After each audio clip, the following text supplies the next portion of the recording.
About 250 to million years ago, long before dinosaurs ruled the Earth, our planet went through its worst mass extinction event. It was so severe that scientists call it the Great Dying. Imagine a world where nearly everything, on land and in the ocean, disappeared. It wasn't just a few animals or plants going extinct. Nearly 94% of all marine species were wiped out. On land, around 70% of vertebrate families vanished. Entire ecosystems collapsed. But what caused such an enormous catastrophe?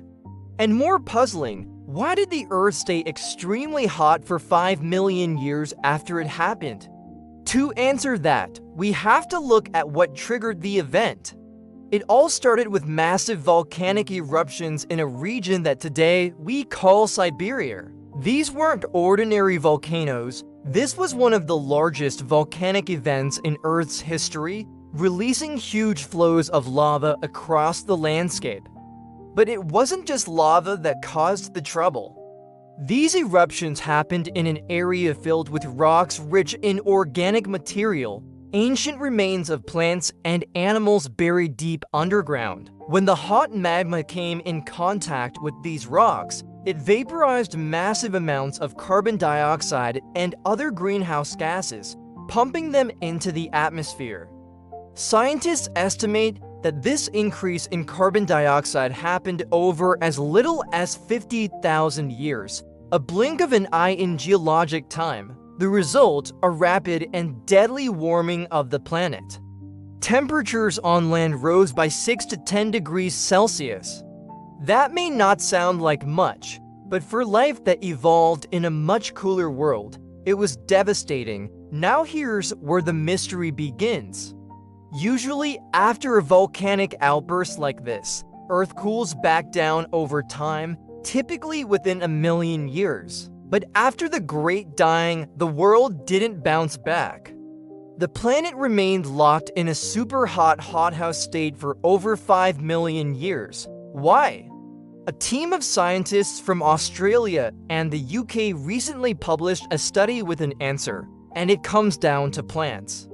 Before the extinction, lush tropical forests and peat bogs covered large parts of the Earth, especially near the equator. These forests played a crucial role in absorbing carbon dioxide and helping keep the planet cool, just like forests do today.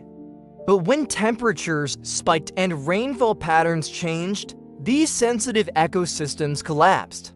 In the years that followed, the fossil record shows a massive coal gap, a period where no coal-forming forests existed at all. They were completely gone. Instead, the land was taken over by tiny, scrubby plants like lycopods, some only a few centimeters tall. The Earth had gone from being a vibrant, green planet to a barren one. Without large forests to absorb carbon, the carbon dioxide released by the eruptions stayed in the atmosphere. That trapped heat, and the planet couldn't cool down. Even as time passed, the Earth remained stuck in this deadly warm phase. And because the remaining plants were small and not very good at capturing carbon, the carbon cycle remained broken. Over the next 5 million years, forests slowly began to return, starting near the poles where it was cooler. Gradually, these forests moved back toward the equator. And with them came a recovery in the Earth's carbon system. As trees grew, they began pulling carbon dioxide out of the atmosphere again, helping the planet cool and stabilize. So what does all of this mean for us today? Well, today, we are once again warming the planet, but not with volcanoes.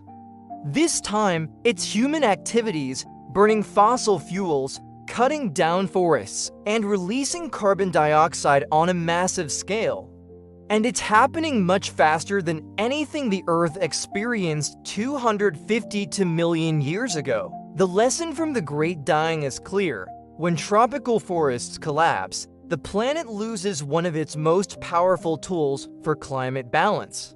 If we lose today's rainforests, like the Amazon, the Congo Basin, or Southeast Asia's jungles, we may hit climate tipping points that push us into an unstable, overheated world. Just like during the Permian-Triassic extinction, once we pass certain thresholds, Earth's systems may not recover quickly.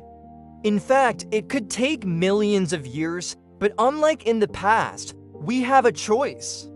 We can protect the forests we still have. We can reduce our carbon emissions. We can learn from the deep past to shape a better future. Because if there's one thing Earth's history tells us, it's this: life is resilient, but it has limits. And once we push beyond them, the consequences can be far greater than we imagine.